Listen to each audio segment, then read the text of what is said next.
everybody. How's everybody doing tonight? Welcome to my channel, my RP Life. I got a special guest on my show. My brother from another mother, Vincent Grasso. So we'll say what's up, Vincent. What's up? That's my boy right there. Today's video, we're doing a collaboration about spirituality. And we're going to share our stories about what we've been through in the spirit type situation. Yeah. And Vincent is going to talk about a story of his. He's going to go first, and then I'll go second with my story. And we might just throw in there because of our visual impairments and stuff, and then maybe that's why we've already seen stuff like that. Or probably not even, because with my story, it's going to probably be a lot more different from his story, and it's most likely before my RP. But on his story, it's way before his eye condition too. So I'm going to let Vincent, my brother from another mother, Vincent Grasso, take the floor, and he's going to tell his story about his spirituality. Well, I'm going to start off by saying hello to my channel. This is Vincent Grasso, and welcome to an episode of Spirituality here with my boy Juan from my RP Life and I. So, like he said, I'm going to start off by telling you a ghost story. Now, when I was younger, like growing up from 4 years old, my father bought a house for my mother. My mom wanted this house so bad. It was an old Victorian home. Ceilings were made of drop canvas. The walls were all like, I mean, I'm guaranteeing you there's some lead paint in this house. That's how old it was. So, but what happened was my mom really wanted this house, so my dad bought it, and it was converted into a two-family. My aunt was upstairs, we were downstairs. And what happened was, here and there, we would hear sounds in the house. Remember, I grew up in this house from 4 until I was like 10 years old. So I lived there for quite a few years. But we would hear the faucets turn on and off by themselves, which was weird when it's the old, like, ancient faucets where you have to, like, hand crank them each. So, and you had to turn them, like, quite a few times in order to get them to run. But it would turn on for, like, 3 seconds here, 10 seconds there. And my dad never could figure it out, but he said it was an old house. And then I was the youngest. I had my brother Elliot, my sister Maria, my sister Julie, my dad and my mom. Upstairs was my aunt and her daughter. And, I mean, it was a big house, believe it or not. So, it had a maid room, let's put it that way. So, yeah, but my dad got a good deal on it.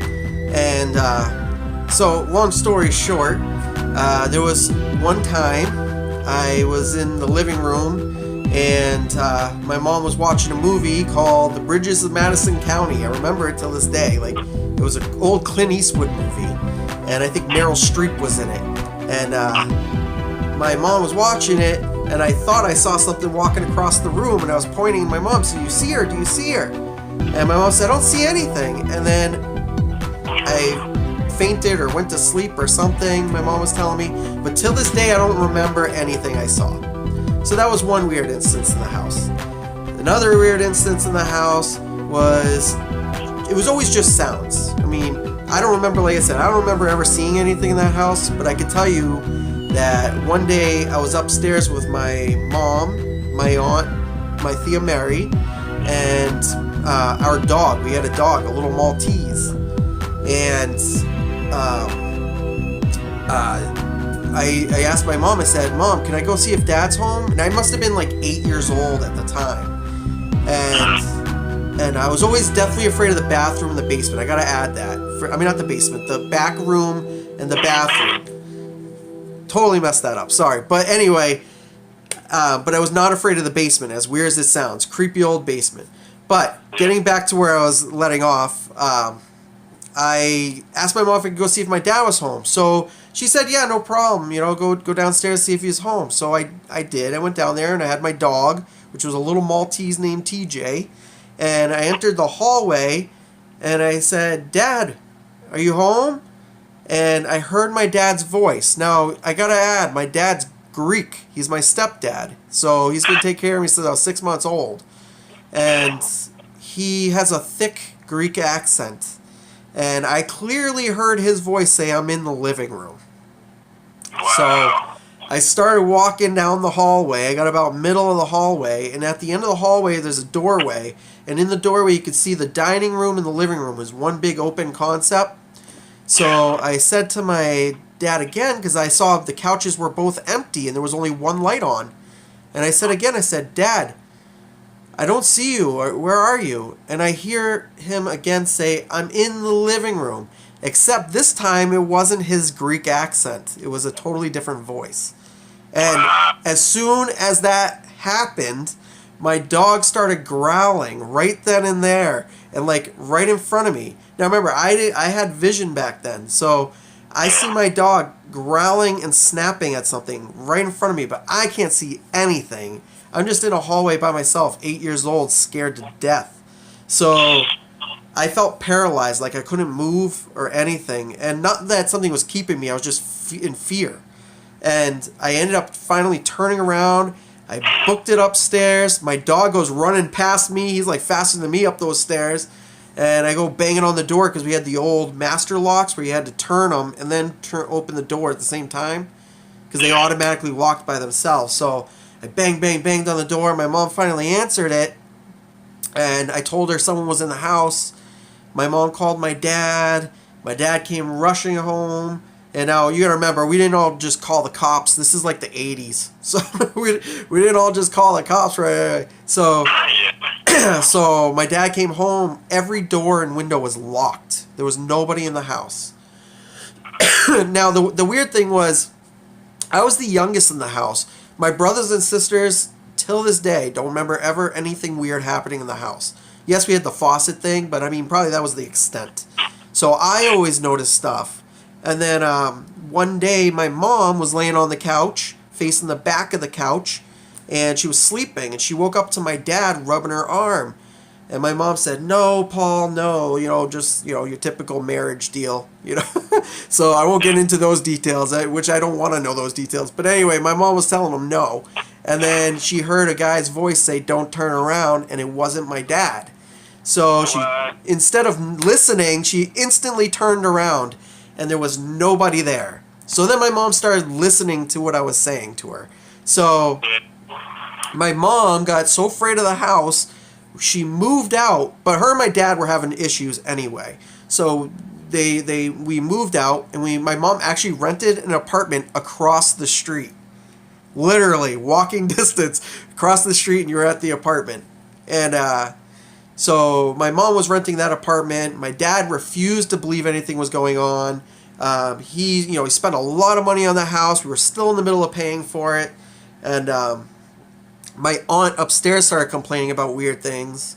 And but her weird thing was in the middle of the night she had a master lock on her door because her daughter's boyfriend was kind of like a bum. So she thought he was stealing stuff in her room. So she put a master lock on her bedroom door. Well, she'd wake up in the morning and the door would be wide open. So, yeah, so she thought that was weird. But anyway, but what happened was years later, my mom never went back. My mom and my dad ended up splitting apart. They were friends, but they never got back together. And not because of the house, because of other reasons. And I'm getting towards the end of this story now. So what happened was over the years, my mom would, just tell him that she didn't like the house, this and that. And then one day, my father was in the living room, and he was sitting on the couch watching TV, and he literally says, and he's a skeptic, okay? He watched the couch cushion press down, and he felt someone touch his thigh. What? Yes, no joke. And my dad said, nope, that's it, selling the house. So my dad ended up selling the house. But my last and final story of this house is when I was like 12 years old. My dad was still living there, okay? So remember, they were split up for a while. And my dad refused to sell the house. It was broad daylight. I was in the living room by myself. My mom and my dad were talking in the kitchen. And we had French swinging doors. They had old swinging doors. And I was in the living room by myself, and my brother Elliot said, if you're not afraid, then just tell it you're not afraid. And I remember him telling me that, and I was in there by myself, and I said to nobody, I just want you to know I'm not afraid of you. And as soon as I said that, the keys that were on the coffee table went psh, psh. It went up so fast and hit the ceiling and crashed back on the. I swear to you, this is true story. But the ceilings. Remember, I told you the house was so old. The ceilings were made out of canvas. Yeah. So they weren't like flat. They were like folded because the house was old. I mean, you can't even buy these materials anymore. All I remember is the canvas moving up and down, waving up and down because of the keys hitting it so fast. It scared the crap out of me. I ran to the French doors. I ran into the kitchen. My mom and dad were there. But I never said a word to my parents. I just shut my mouth and in my mind said, yeah, I'm still afraid of this house. So that's my story of my house. So I was in Manchester, New Hampshire. I call it the Brook Street house. So, yeah, it was an old house. In fact, under the porch outside, if you looked under the porch, there was a door half buried in the dirt, which when you were in the house, we could never figure out where it led to because it was blocked off by rocks. Like they made a rock wall inside. So why they blocked off, we never knew, nor did we ever try tearing down the wall. So, but just weird old house. Weird old house. But that's my story. I hope you liked it. Yeah, that's cool, man. Yeah. That house is still there? Oh, it's still there. We drive by it all the time. My wife's like, I'm like, that house is haunted. My wife's like, yes, Vinny, we know. You told us 1,000,000 times. We drive by it every Sunday. Every Sunday I drive past that house. I wonder if there's anybody living in there going through the same thing too. Actually, I got a quick little story for that. My wife and I were getting our car fixed down the road. This is years ago. Okay, my wife and I have been together 14 years, so this was probably a good 9 or 10 years ago. My wife was getting a new engine put in her car, so we were waiting. It was the day we were getting the car back, but we had to wait. So we went for a walk, and I said, let's go walk on Brook Street. So we ended up walking down there, and I swear to you, I walked to the house, and a girl comes out of the door, which would have been the part of the house we were living in, the lower part of the house. And all I remember seeing, I wanted to say something so bad to her, be like, have you ever noticed anything in the house? But I didn't say anything. My wife's like, you better not. But she had a pagan necklace, like, yeah, I think she was pagan or whatever. So she had a pagan necklace. And I was like, man, I should have said something to her. They probably knew. It's probably why she was there. You know what I'm talking about, right? The witch necklaces, yeah, she had one of those, but I didn't say anything. She got out of there, she crossed the sidewalk in front of us, got in her car, and I wanted to say something so bad I never did. But wow, that's a good story, man. Yeah. Wow, especially the part with the cushion goes down on the seat. Yeah, my dad to this day talks about that, and he says his mom died when he was an infant. So he always tells me he thinks it was his mom, but I just straight up think that house was haunted. I always thought there was a guy in the house and a girl. I don't know why, but I always said that to my mom when I was a kid. But I don't remember, to this day, I don't remember seeing anything. It was just sounds. And, I mean, my mom claims I saw something walking across the room, but till this day, I don't even remember that happening. So, yeah. Yeah, you was young too, so, you know. Yeah, I was really young when that happened. I was probably younger than 8 years old when that happened with the TV movie. So I was really young when that happened. That's a cool story, man. Yeah, thank you. So you want me to go now? Oh yeah. So everybody, I know I've been very quiet other than the talking I've been doing, but this is Juan's side right now. I hope you like it. All right, what's up, guys? My story is in 2002. I used to be with a girl back in the days, a few years ago, and where we used to live at one time, me and her separated for a little while because we got into like a little argument or whatever. So I was sleeping in the living room. I was sleeping in the living room for a few nights. I was sleeping in the living room for a few nights. We all did that when we were younger.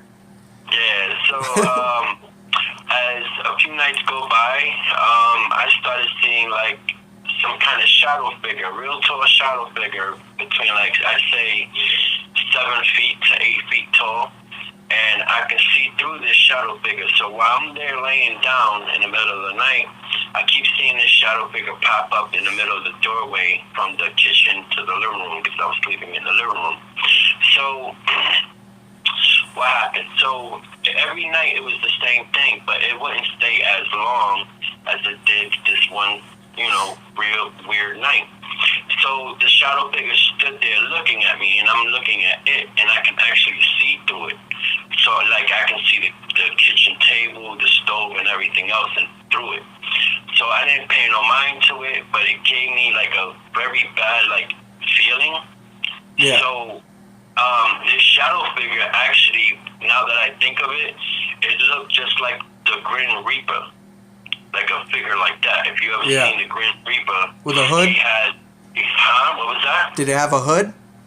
Yeah, it looked like it had a hood. It looked like it was very tall, and it looked like it had something like in its hand, but you can't see it real good because it's see-through. Yeah. So it was just a big, gigantic shadow figure with looked like it was holding something like what the Grim Reaper holds, that big staff thing. So as I'm there, I'm getting creeped out. So now I hide under the covers, right? So I hide under the covers, and I'm peeking, and it's still there by the doorway. Between the kitchen and the living room. So all of a sudden, I hide under the covers again. I ignore it. I try to get back to sleep. And you know how when someone, like, you're laying down and someone passes the couch, you can feel someone passing you by? Oh, yeah.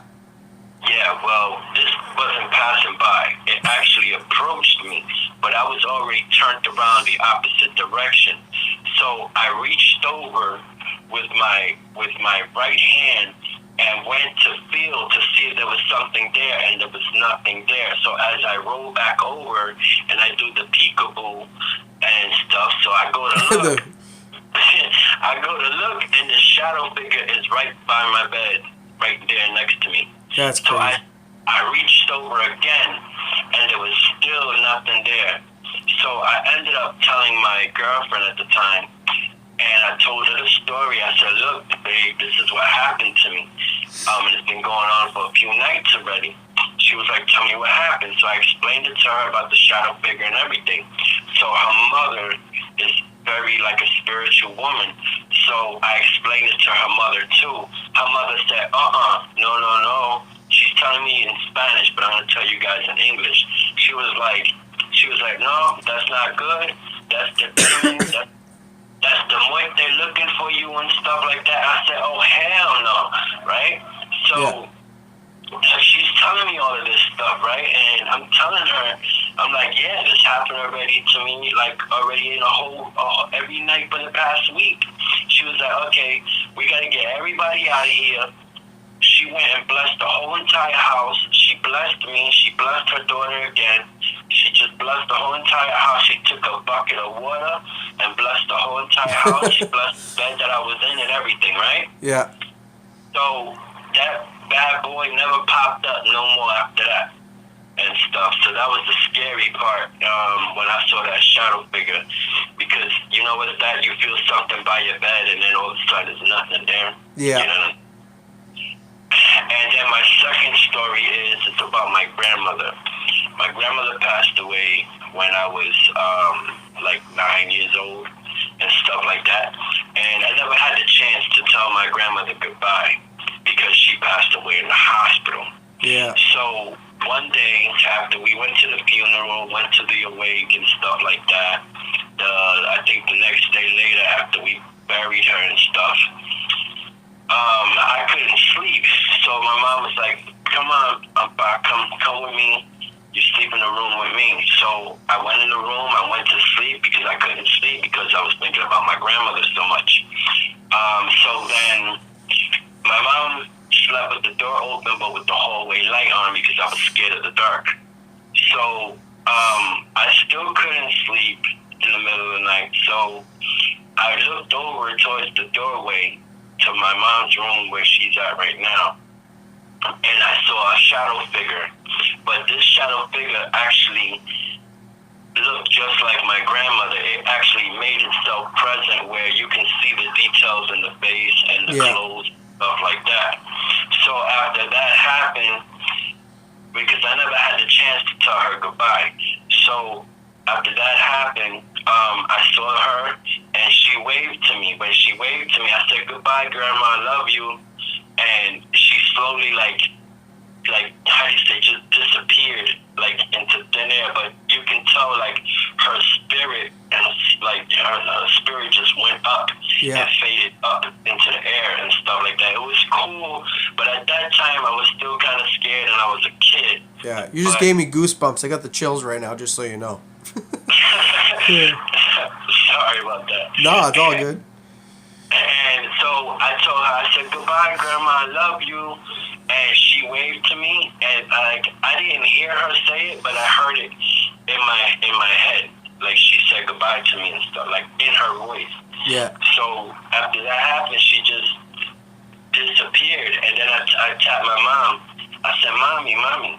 She's like, "What, baby?" I was like, "Ma, I think I just saw Grandma," and I said goodbye to her and stuff. So, yeah. Well, that's an awesome story. Can I add one story quick to that? Yeah. Because I have one that's very similar to that, but in a different way. So, people know on my channel that my brother and my sister passed away. So my brother recently and my sister about 4 years back.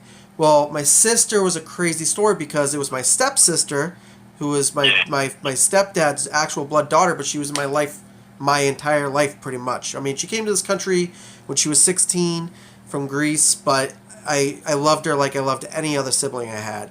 But we had a falling out 2 years before she passed away because I didn't like her husband. Her husband wasn't a good guy. And no matter what I tried to tell her, she loved him and she wasn't going to part. So I stepped back and I just stopped visiting and stuff like that. Not because him. So long story short, she ended up passing away. She had a heart attack and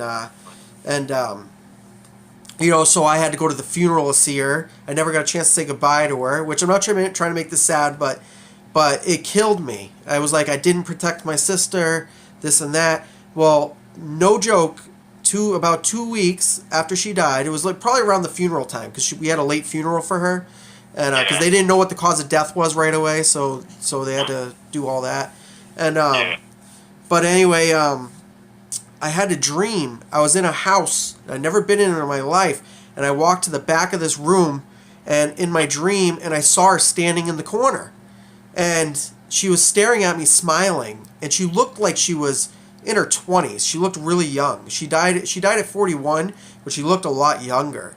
And I knew I was dreaming when I saw her. I looked at her and I said, "What are you doing in my dream?" And she just smiled at me. She wouldn't say anything, but she had this, like, I felt this crazy love. So I ran up to her and I hugged her. And instantly I was small kid again. And I was hugging her hips. And I felt her hug me back. And I literally, to this day, it creeps me out. I mean, in a good way. Because I felt her squeeze me back. I felt the bones in her body and her skin. I don't feel nothing in my dreams. I don't know about anybody else out there. Do you feel things in your dreams? I don't feel them in my dreams. I get punched in the face. I don't feel that.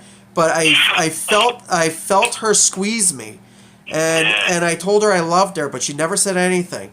And then I woke up, and my wife's like, "Why?" I had this huge smile on my face. My wife's like, "Why are you smiling?" I'm like, I feel like my sister just visited me. I mean, but this stuff doesn't happen to me every day. So that Sunday, I go and I visit our dad every Sunday, and I do a Social Security paperwork, all that. And I said, "Dad, I had the craziest dream about Maria." And my dad goes, Vinny, he goes, "Don't tell me." He goes, I've been having so many crazy dreams. I go, "Dad, tell me your dream before I tell you mine." And my dad goes, "Vinny, there's nothing to tell you." She just stares at me and smiles. Crazy goosebumps, dude. And I started bawling inside Dunkin' Donuts. Because I felt that was real. That was real. Isn't that crazy? Yeah, that's awesome, man. Yeah. Never, ever has anything like that ever happened to me again. So, but I thought I'd throw that in there. It's so similar to your story. Yeah, that's cool, man. I believe that they come back to say bye when they can. So, in their own ways. So. I also believe that, if your mind is not right and and stuff like that. Like when you're so stressed out because you haven't let them go, Yeah. they're there to listen to you or pop up when you really need them. Yeah. And stuff like that. But like to me, I feel like they go back and forth from time to time. Like they'll be like, oh, let me go visit Vincent real quick, see if he's okay. Okay, yeah, he's all right.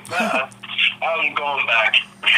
You know, I gotta add. While we're filming this, I'm in my basement, my new house, and I started getting a little creepy. I had to look left and right, even though I don't see nothing. Even though my vision's horrible, I still have to look like, is something watching me? That creep factor, yeah. Oh yeah, oh yeah.